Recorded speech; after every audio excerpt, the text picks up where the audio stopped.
Naalala ko, the last time na nagbigay ako ito rin. Kaya, kwento ko pa rin. Yung iba narinig na, pero kayo, ngayon pa lang, kaya hindi kwento. Meron pong isang kaharian, ang tawag sa kanya is agricultural kingdom. So, pag sinabi mong agricultural kingdom, ang ikinabubuhay ng mga tao, pagsasaka. So, talagang patanim, no? Kapag ang kapaligiran ay agricultural, ibig sabihin, maganda ang paligid. Maganda ang hangin, masustansya ang pagkain. At ang hari, mahal na yung kanyang mga nasasakupan. At yung mga nasasakupan niya, mahal na mahal din siya. So the feeling is mutual. At nagmamahalan sila at napakahalaga. One time, merong tumayo doon sa lugar na yon. Sabihin natin, taga Maynila. At sila yung mga gustong baguhin yung takbo ng lugar nila. Para gusto nila magtayo ng mga pabrika. Para gusto nila gawing industrial yung agricultural kingdom. So, kinausap nila yung tao, yung kagandahan kapag nagtayo ng mga pabrika, ng mga ganitong bagay, yung advance ang magiging takbo ng buhay. Kasi mas mabilis daw ang kinuha ng pera, mas madali umaseso ang mga tao. So, yung mga tao, narinig nila yung kwento, nagkakaroon sila ng idea. Mukhang gusto namin yung pagbabago na yan. No? Kaya, pumunta sila sa hari at nakipag-usap para doon sa pagbabago na yan. Eh kaso yung hari ay, sabihin natin, matalino at alam na yung nangyayari. So alam niya yung magiging epekto sa dulo nung pagkapalitan, maging industrialize yung kanilang lugar. Dadami ang usok, magkakaroon ng pollution, and definitely magkakaroon ng mga sakit ang mga tao. Hindi siya pumayag. Kaya yung mga tao tayo, sinusulsulan yung mga tao, mag-aklas kayo against your king. Kasi yung hari ninyo mga sarili. Gusto niya siya lang ang marunong. Ang gusto niya siya lang ang masusunod. Hindi niya kayo talaga iniintindi kasi gusto niya ang ganyan lang kayo. So, nalason yung isipan ng mga tao at nag-aklas sila doon sa kanilang hari. At ang pag-aaklas na yun, bukod sa tumalikod na sila sa hari, ang ginawa pa nila, bumukay sila ng napakalalim na balon o ng bangin.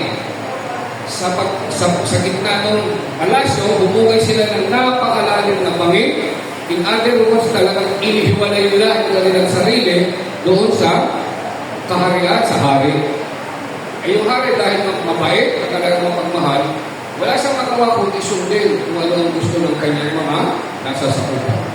Pero isa lang ang kanyang habilin. Ang sabi niya, oras na magka-problema kayo at mangailangan kayo ng aking tulong, isa lang ang gagawin ninyo. Magsabi kayo ng pulang bandera sa pinakamataas na puno. At kapag nakita ko na mayroon nakasabi na pulang bandera doon sa pinakamataas na puno, darating kami para kayo sakluluhan at tulungan. At yung pinakamataas na puno na pinagsabitan ninyo ng pulang bandera, putulin ninyo para magsilbing tulay, para makatawid kayo pabalik sa aking kahanin. Yun lang ang meron niya. So, nasunod yung mga tao, nagkaroon ng mga pabrika, at totoo, nagbago ang pagtakbo ng panahon. Nagkaroon ng pollution, nagkaroon ng maraming sakit, yung mga tao na inaasahan nila maghihirap, yung mga nagpapusa sa yung mga pumunta pala, mga korap. So sa ating tamunlad, lalo sila naghirap. At pagkatapos, marami na namamatay dahil sa sakit. Hinihintay ng hari na merong magsabi. Kasi nakikita ng hari kung hindi nangyayari. So hinihintay na merong magsabi ng bandero nila. Pero mataas ng pride yata ng mga nandoon, walang nagsasabi. Kaya ang sabi niya doon sa kanyang anak na prinsipe, pumunta ka sa kanila. Kausapin mo sila. Kumbinsihin mo sila na manumbalik sa akin para makulutan natin sila. Dahil yung prinsipe, mahal din niya yung mga tao, pumunta siya, sumakay siya doon sa kanyang kabayo na mayroong pakpak. At nakasuot siya ng kanyang suot at lahat ng prinsipe, laging mayroong kapa. At yung kapa, kulay-kulay. No? Sakay siya ng kanyang kabayo na mayroong pakpak at pumunta siya doon sa bayan para kausapin yung mga tao. kaso nakilala sa mga tao at ang sabi nila, ito yung prinsipe. Ito yung tagapagmana ng aking hari. Patayin natin siya. Pinatay yung prinsipe. At hindi pa sila natapos doon. Ang ginawa nila, hinubaran yung prinsipe, tapos kinuha yung kanyang kapa na kulay pula at itinali sa pinakamataas na puno. Kaya nakita ng hari, yung bande, yung pula kapa na nakatali sa pinakamataas na puno. Sinyalan siya na kailangan niya na pumunta para sa kalagawa ng kanya. So, nagpadala siya na, nagsuko siya ng mga tauhan para sakipin yung mga tao. In other words, nasakit yung mga tao na iligtas, kaya lang namatay ito. At yung puno na pinagsabitan ng kanyang kapa na kulay pula, pinutol, ginawang kulay para makabalik sa kanyang kakalaman. Yung kwento ng puno. Pero yung kwento, may kaparehong kwento. Nararamdaman niyo ba may kaparehong kwento? Para wala kayo sa kwento. Ha? Di ba ganun din ang kwento ng Diyos? Ha? Sinubo niya yung kanyang anak para tulungan yung mga tao na manumbali. Pero anong ginawa? Pinatay. Saan pinatay? Sa krus. Ipinako sa krus. At ang sabi ko sa talk number 2, yung krus na yan ang naging daan para tayo maligtas. Amen? Amen.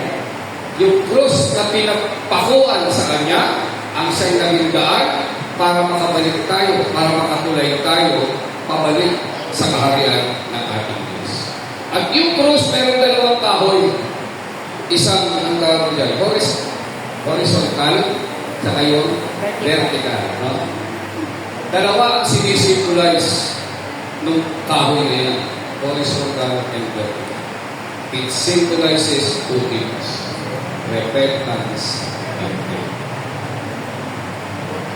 Kung hindi ka dadaan sa repentance and faith, hindi ka makakatawid papunta sa kaligtasan. Kaya napakahalaga na maunawaan natin ang tunay na kahulugan ng salitang repentance and faith. Pagsisisi at pananampalataya. So, move tayo mga kapatid. Unahin natin paliwanag. Ano ba ang ibig sabihin ng repentance? Kanina, binanggit ko na alam ko sa isip ninyo kung anong meaning ng salitang repentance. Nung tinitingnan ko siya sa libro, ang sabi, ang meaning ng repentance is turning away from sin, turning away from wrongdoing, turning away from evil things. Turning away. Ibig sabihin, iiwasan mo, hindi mo na gagawin.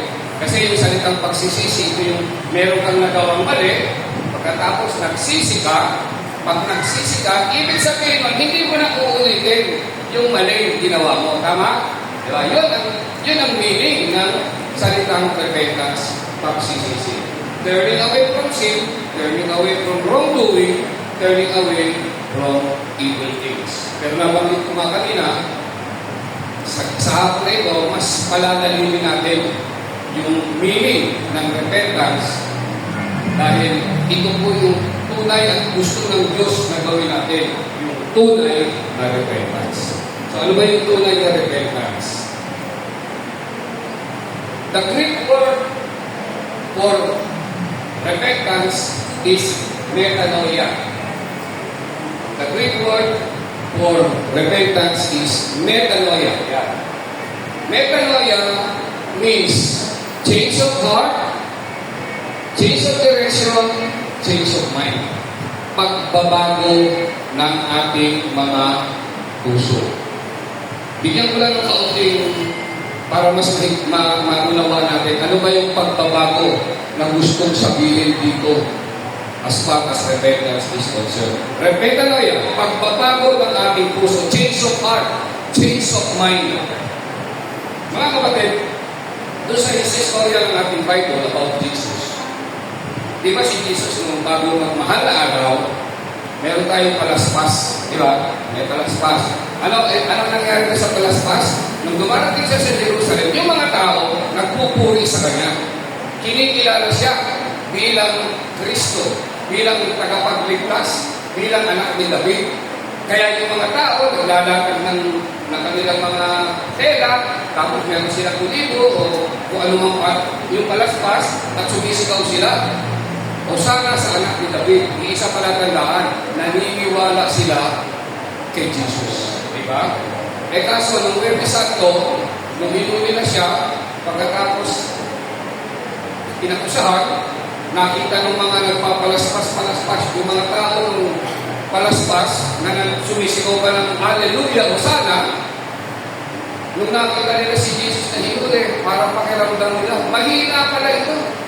Ang akala natin, ito yung magiging tagapagligtas. Pero paano magiging tagapagligtas? Ito, pinakatulan at pinatay ng Friday. Kaya yung mga nagpapalaspas, nagbago ng isip, lumayo kay Jesus. Kasi namatay eh. Pero nung on the third day, nabuhay ulit. Hindi na siya nagpakita sa mga tao eh. Nagpapakita lang siya sa kanyang mga apostol. Kaya ito si Pedro, nung nangangaral siya, ito yung sinasabi niya, change your heart. Change your mind. Yung Kristo na tinakbuhan niyo noon, ito na siya ngayon. Sa nabuhay na siya. At dahil sa kanya, maliligtas tayo. Kaya yung dati na nandun ka, pagkatapos nawala ka sa Diyos, ang sinasabi ni Pedro, bumalik po tayo. Change your heart. Change your mind. Ibalik po natin yung paniniwala natin kay Jesus. Amen? Yan po yung tinatawag na change of heart, change of mind. Meaning, we need to accept Jesus Christ. Magaya sa talk number 2, pinakilala natin siya, at pinakilala siya ng ating speaker, at nagtanong siya at the end na, who do you think I am? So, ang sabi, ikaw yung Christ, ikaw yung Diyos na nagkakapunta. Same thing with us, mga kapatid. Nung mapatunayan natin that Jesus Christ is God, and Jesus can save us, we need to believe in Him. We need to accept Jesus Christ as our God. And when we accept Jesus Christ as our God, automatic po yun, mga kapatid, you will turn away from sin. You will turn away from evil deeds. You will turn away from wrongdoing. Klaro mo lang ha, kailangan tanggapin mo si Jesus sa puso mo, sa buhay mo. At oras na tanggapin mo si Jesus, automatic yan. Usapang iiwasan ang mga masasamang bagay. Dahil walang naniniwala kay Jesus na patuloy na gumagawa ng masamang bagay. Amen?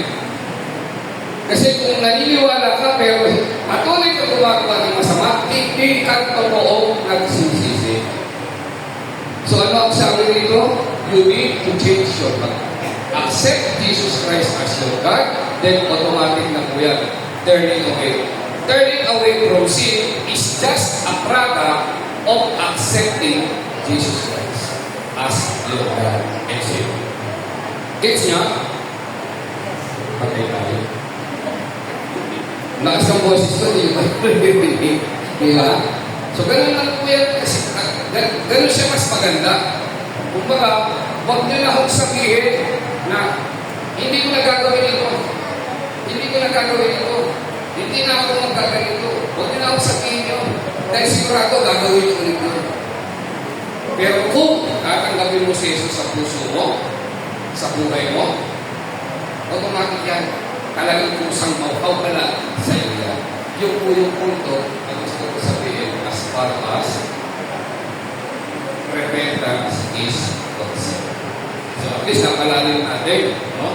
So hindi lang pala siya ordinary iiwasan ko na, hindi ko na gagawin. Kasi kung hanggang doon lang ang sasabihin mo, malamang nandun ka ulit. So napakahalaga na tanggapin natin si Jesus sa ating buhay para maging totoo yung ating repentance. Repentance means kapag nasa sayo si Christ, you turn away from sin. Nabanggit ko na kanina, no? Automatic po yun. Kapag pinagdaw ko siya, definitely, yan ang produkto. You will turn away from sin. Mawawalan ka na ng gana gumawa ng masama. Mawawalan ka na ng gana na kung sana lang siyang mawawalan. Okay, so next slide. We ask for forgiveness. When you accept Jesus Christ, you will ask forgiveness. Yun po yung repentance. At paano natin magagawa? The best way to ask forgiveness, yung tinatawag na sakramento ng reconciliation. Kumpisal. Alam niyo yung mga sakramento natin bilang mga Katoliko, napakahalaga po niya. At malaki ang maitutulong ng mga sakramento na ito for us para ma-sustain yung ating pananampalataya sa ating Diyos. So, maging peace natin ang magpunta sa confession. Ito po yung isa sa pinakamagandang pamamaraan.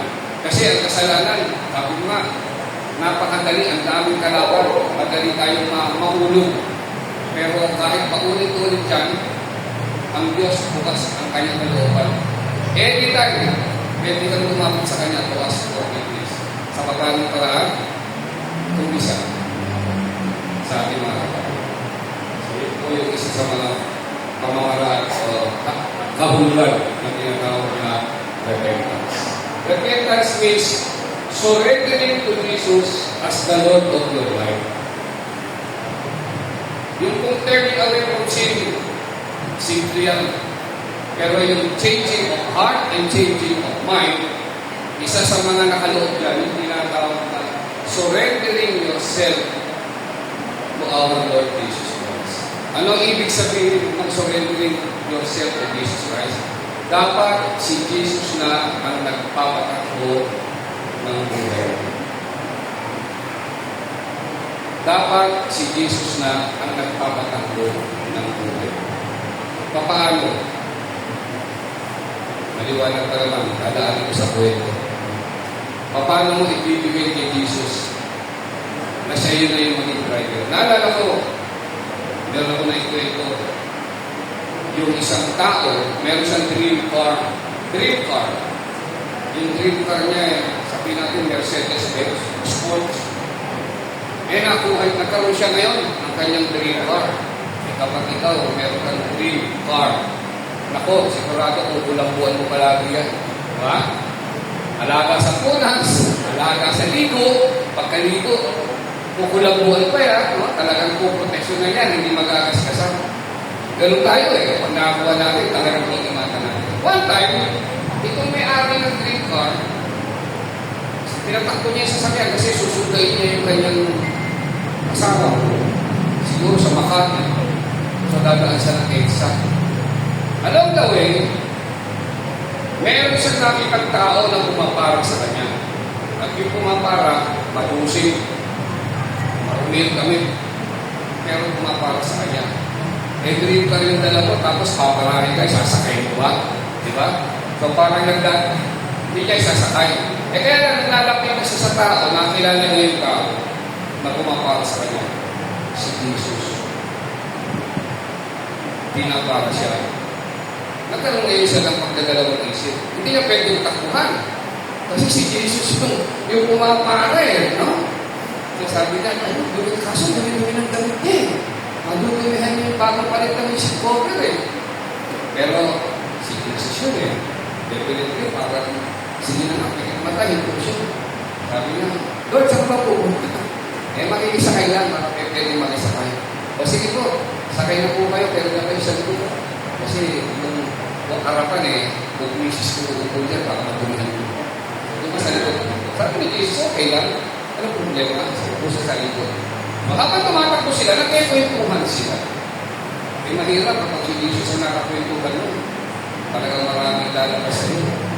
So, unti-unti, nararamdaman mong driver ng kakaibang bagay habang nagkikwentuhan. Sabi ni Jesus sa kanya, baka gusto mo, dyan na lang ako sa harapan mo. Para sa ganun, hindi ka na nahihirapan, hindi ka na nililig sa likod, baka mamaya mapagka tayo. So sabi naman niya, sige nga po, dito na lang sa tabi ko sa harap. So lipat si Jesus ko. So habang habang tumatakbo, nagkikwentuhan sila, habang lumalalim yung kwentuhan nila, lumalalim din yung pakiramdam ng tao. Hanggang sa yung tao kusa ng lumuluha dahil marami siyang gustong sabihin kay Jesus. Mga pinagdaanan niya, mga depresyon, ano-ano. Napansin ni Jesus, panay ang tulas niya ng kanyang mata. At ang sabi niya, delikado yung ginagawa mo. Gusto mo ako na magbaray mo sa sakit. Eh sabi niya, green card ko. Baka mamaya makakaksidente tayo dahil ikaw ang nagbaray. Pero mas malamang, mas lalo tayo makaksidente kapag ako ang nagbaray. Kasi nga, hindi na makita yung daan dahil blood na yung kanyang paningin sa sobrang luha na bumabalot kung sa kanyang anak. So, anong sabi niya? Sige ko, kayo na po yung mag-drive dito sa ating green card. So, si Jesus ang along the way, kapag nag-drive ko lang sila, unti-unti, nag-iiwanag yung mata ng tao. Hanggang sa bumaba si Jesus, narating na nila yung lugar ng asawa ng pagsusunduan, maluwag na yung kalooban mo. Bakit? Hinayaan niya si Jesus ang mag-try ng kanyang kritika. Mga kapatid, tayo, buhay natin ito eh. Diba? Sabi nga, may kasabihan ko sa kanta, hindi walang makakapapano sa'yo kung hindi ang sarili mo. Buhay mo yan. Pero yun ang mali mo sa kanta. Kasi kahit sarili mo, mahirapan ang mabuhay. Without us. Amen? So, napakahalaga mga kapatid na i-allow natin na si Jesus ang magpatakbo ng ating buhay, ng ating dream car. At kapag si Jesus ang nagpatakbo ng ating dream car, sigurado, safe ang lahat ng dadaanan mo. Lahat ng mangyayari sa iyo, kahit lubak-lubak yan, kahit nasa gilid ng bangin yan, kapag si Jesus ang nag-drive ng buhay mo, sigurado wala kang laglag, wala kang accident. Amen? Pag ikaw ang nagpatakbo, malamang ang disgrasya. Di ba?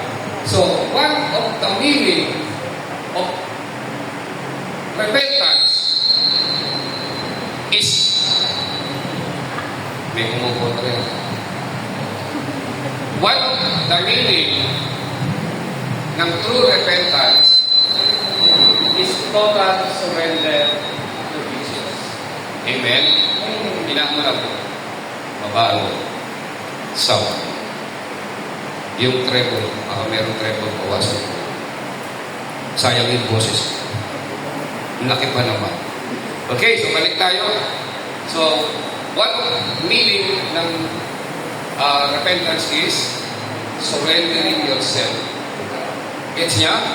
Okay. So, another. Meron mo bang ano? Yan. Surrendering to God. Turning away from sin, allowing Jesus to run our life, accept Jesus Christ as Lord. So, wala na naman. Now, repentance. Kailan magiging tunay o genuine ang repentance? Kasi merong repentance na fake, merong genuine. So, dapat genuine yung repentance. At ang tunay na pagsisisi, meron kong dalawang characteristic. Meron two essential characteristic. Yung tinatawag ng authentic repentance, yung tunay. So, ano yung dalawa na yan? Una, honesty. Sa Tagalog, dapat tapat ka. Admit that you commit sin. Tanggapin mo, aminin mo na meron kang nagawang mali. Kasi karamihan sa atin, pag may nagawang mali, pinagtatakpan. Sinusugarcoat. Ano tawag mo doon? Kagaya natin, naalala ko nung ako'y college.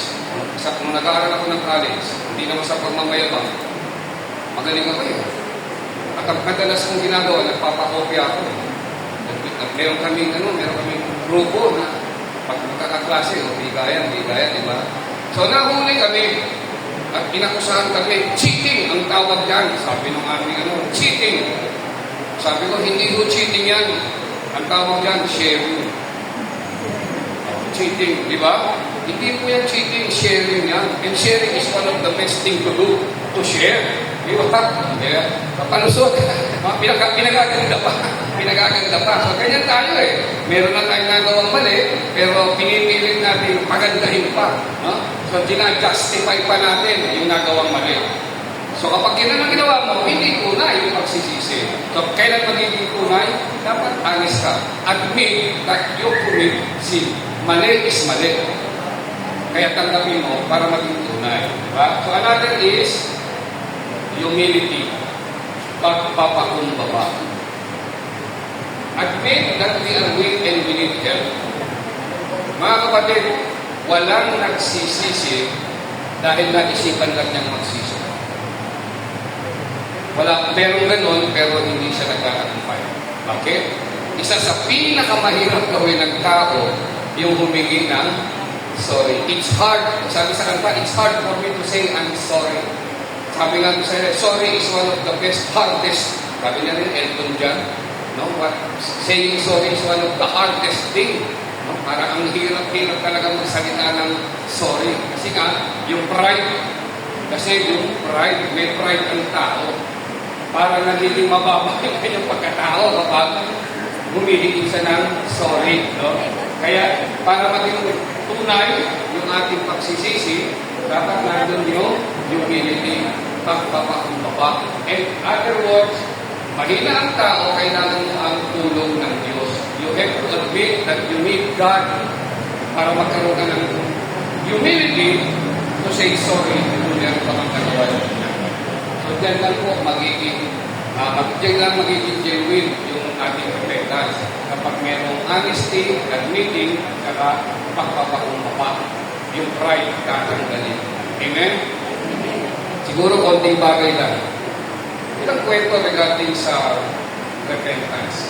Kasi maraming mga tao nagpapakita ng pagsisisi. Alam niyo, isa sa magandang unang pamamaraan para maging ma-exercise mo yung repentance. So, magpakita ka ng halimbawa. Pero hindi lahat ng halimbawa ng pagsisisi tama. Naalala ko siguro kung mapapansin po ninyo kapag mahal na araw, merong mga nagpipinitensya, sinasaktan yung sarili, tapos bububuan yung likod, papaluin. Pagkatapos, merong nagpapasa ng krus, nagpapapako pa nga, so talagang pinahihirapan yung sarili nila pag mahal na araw. Minsan nanonood ako ng talk show kay Jessica Soho. Ini-interview niya yung mga nagpipinitensya. At ang sabi niya, bakit mo ginagawa ito? Bakit mo pinahihirapan yung sarili mo? Ang sabi lang nila, ito po lang kasi yung paraan na naiisip namin para ipakita sa tao na nagsisisi na kami ng aming mga kasalanan. Ha? May mali ba ron?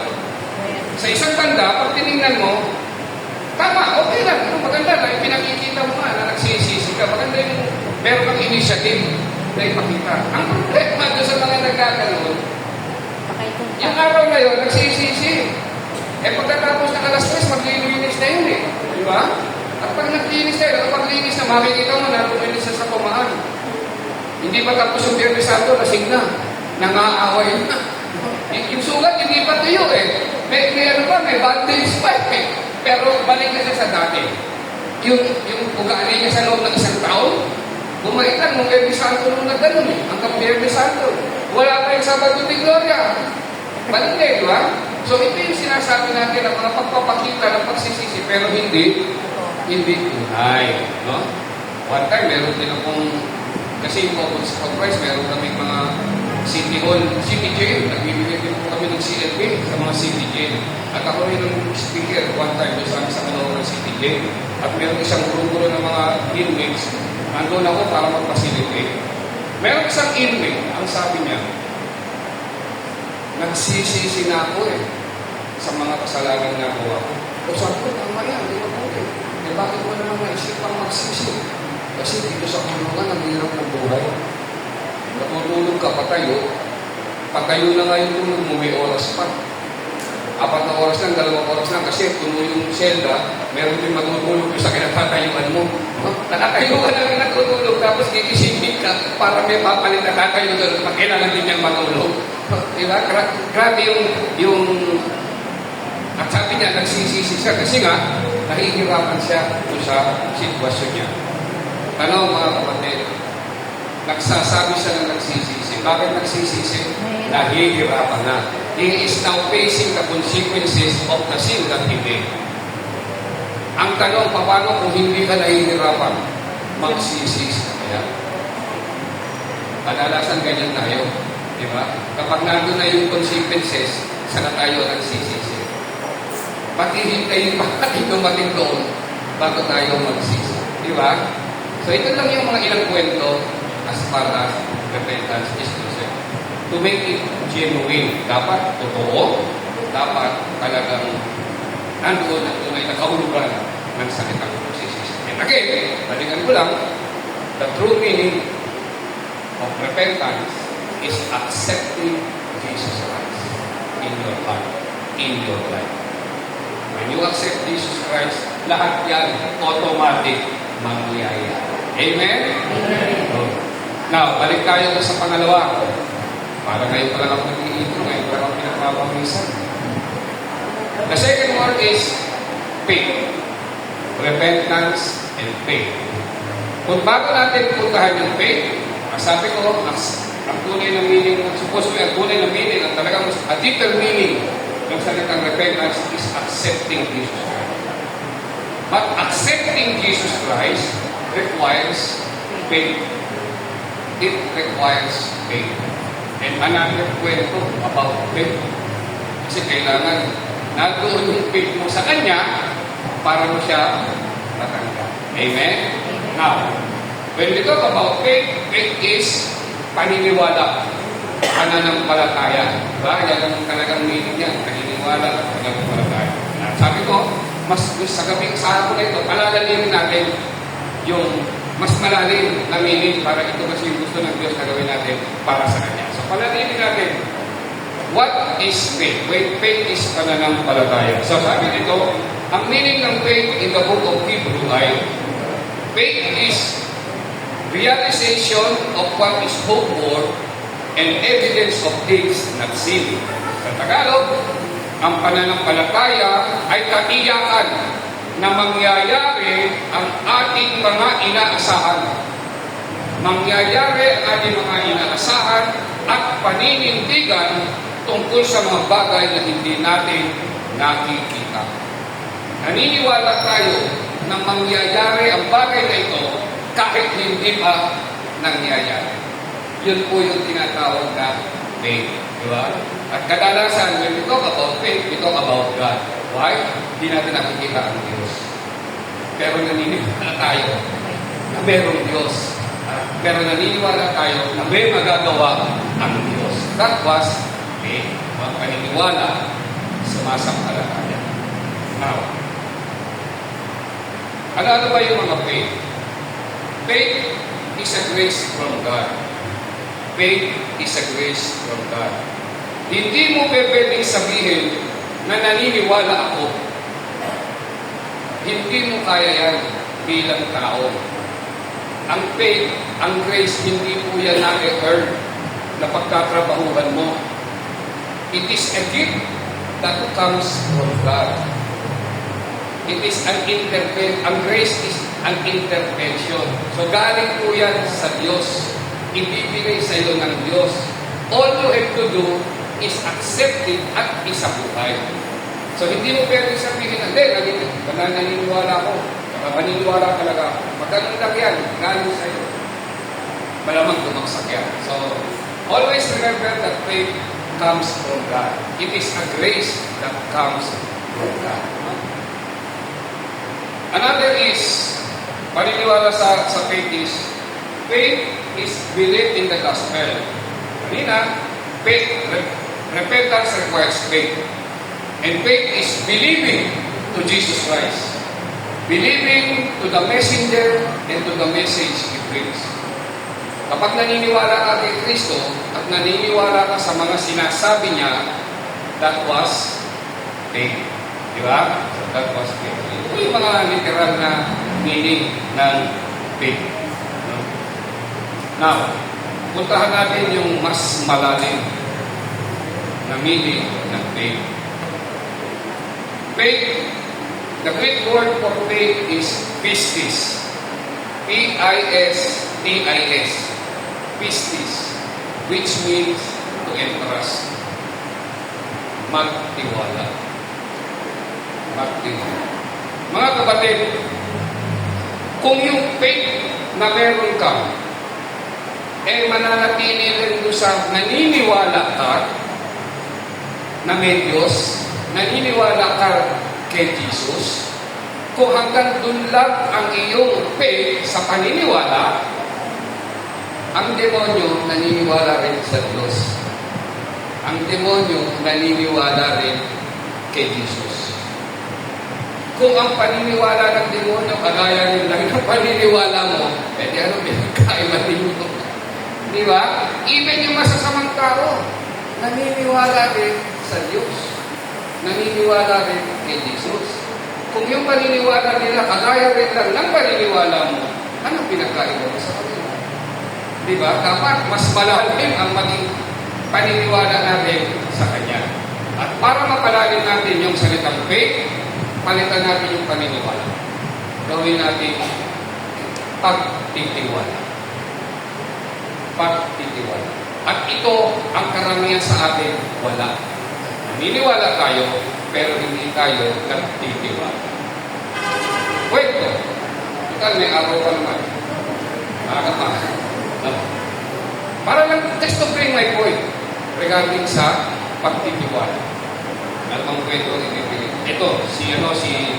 Si Nonoy, magaling na ito yung tumatawid sa alambre.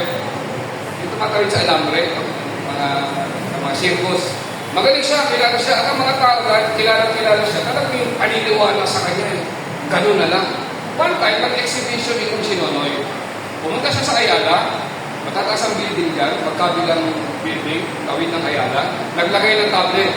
Wala sa kabilang building hanggang sa kabilang building. At nalaman ng mga tao na magkakaroon ng palabas si Nonoy at ang isang nakaiba sa palabas niya, walang net sa ilalim. Kakawin siya sa tablet, walang net sa ilalim, walang ang tawag dyan, yung harness ba? O harness. Tama ba sa harness yan? Walang ganon. Ngayon, nung natakyata ng mga tao at nakusisimula na siya, una niyang tinanong, kayo ba naniniwala na kaya mong gawin? Tumawid dito sa tablet, sa kabilang building, nang walang net, walang harness? Ang sabi ng mga tao, naman, sobra ang paniniwala namin sa'yo kasi kilala ka namin. Ano ginawa niya? Tumawid. At nakatawid. Talaga siya nakatawid. At mula doon sa kabila, bumalik. Sabi niya, naniniwala kayo na kaya mong bumalik. Kahit pagpabalik-balik ka, maniniwala ka. So bumalik. Talaga naman nakabalik. Wala siyang gano'n. Another, second part. Maniniwala ba kayo na itong wheelbarrow, alam yung wheelbarrow, tinutulak sa construction, isang tulog sa harapan? Naniniwala ba kayo na itong wheelbarrow tatawid kami? May tatawid ko sa kabilang bibig? Ay mga tao, sobrang paniniwala naman. Chicken lang sa'yo yan. Dahil ka naglalakad siya. Nilagyan pa ng semento sa sako. Itinawid. Nakatawid ka lang. Tumawid siya. Wala. Bumalik siya, nilagyan pa ng sako. Pabalik. At yung mga tao talagang palakpak. Tuwang-tuwa, yung kanilang paniniwala. Last part ng exhibition. Kailangan ko ng volunteer. Sasakay sa wheelbarrow. Sino magbo-volunteer sumakay? Wala magbo-volunteer. Yung palakpakan nila, takbuhan pa ba? Kasi baka manguso Baka maituro. Di ba? Mahirap na. Sasakay ka sa wheelbarrow, tatawid doon, mga ganon. Di na. O, nasan yung palakpakan? Nasan yung paniniwala? Wala. Nawala. Mahirap magtiwala. Buhay ang Kapalit. kapalit.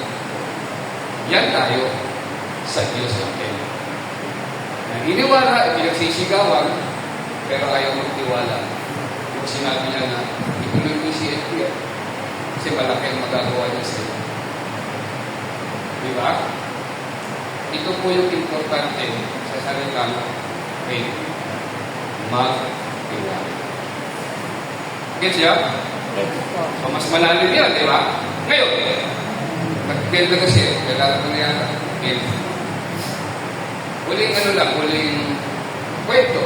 Hindi kasi ako sa kwento. Gusto natin mapasaya ang Diyos. At gusto natin talagang tuparin kung ano yung will niya sa atin.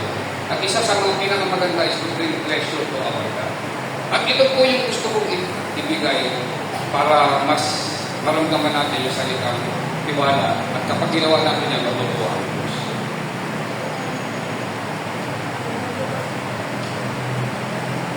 Ito po ay, ang tawag dito ay bangko. Bangko ka tawag bangko. Bangko, silya o whatever it is. Ipagpalagay po natin itong silya. May isip, may damdamin. May isip, may damdamin. Kilala niya kung sino siya, alam niya siya ay silya.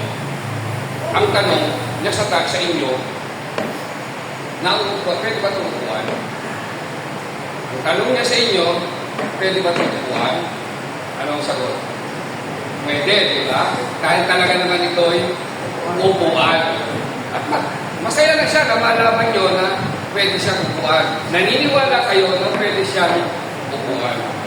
Pero mas madodoble ang kasiyahan niya kapag ito ay inyong inupuan. Kasi kung hanggang paniniwala lang siya, eh pwede upuan. At hindi naman ninyo inuupuan, ano mararamdaman ito? Di ba? So, ganun din ang ating Diyos. Naniniwala ka, pero hindi ka naman nagtitiwala, ano mararamdaman niya? Di ba? So, importante po yun, magtiwala. Amen?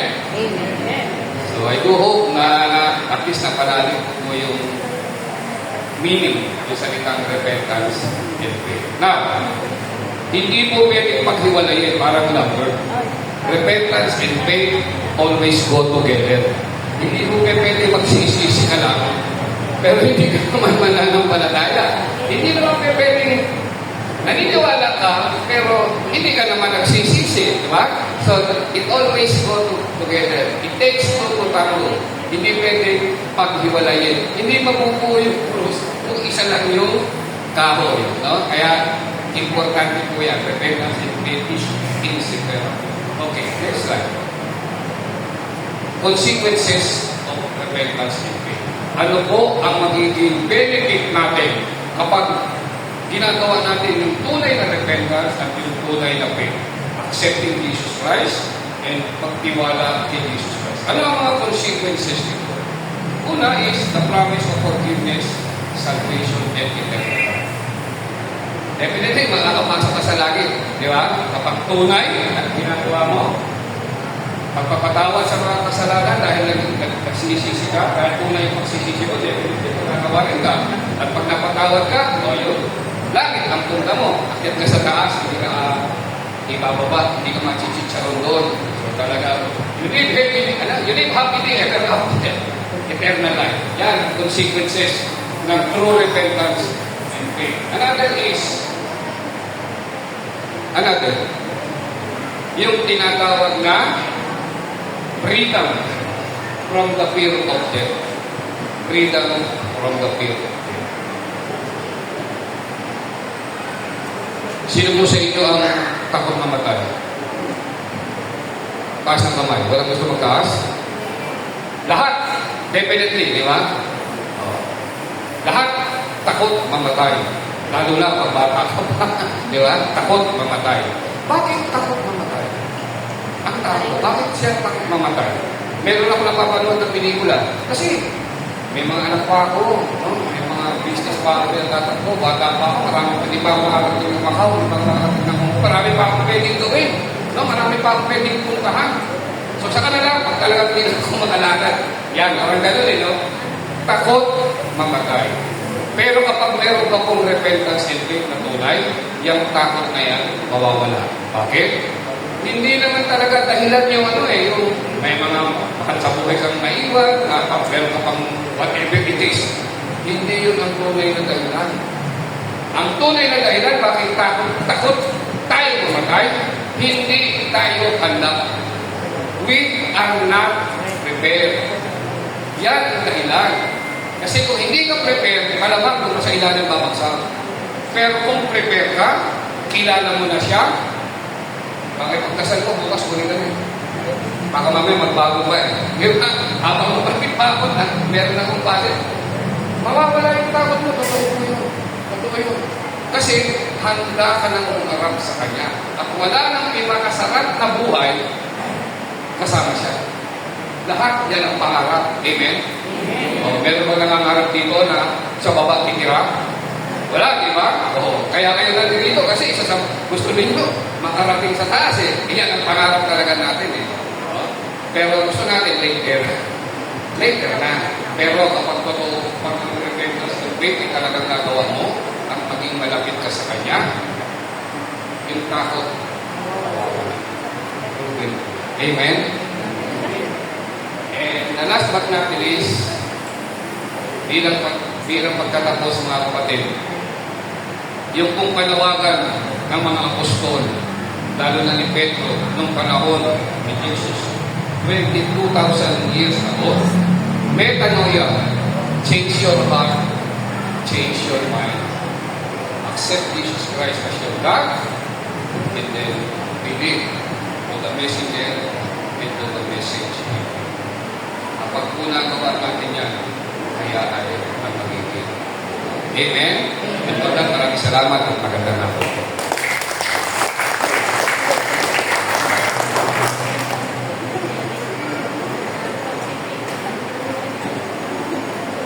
Salamat po.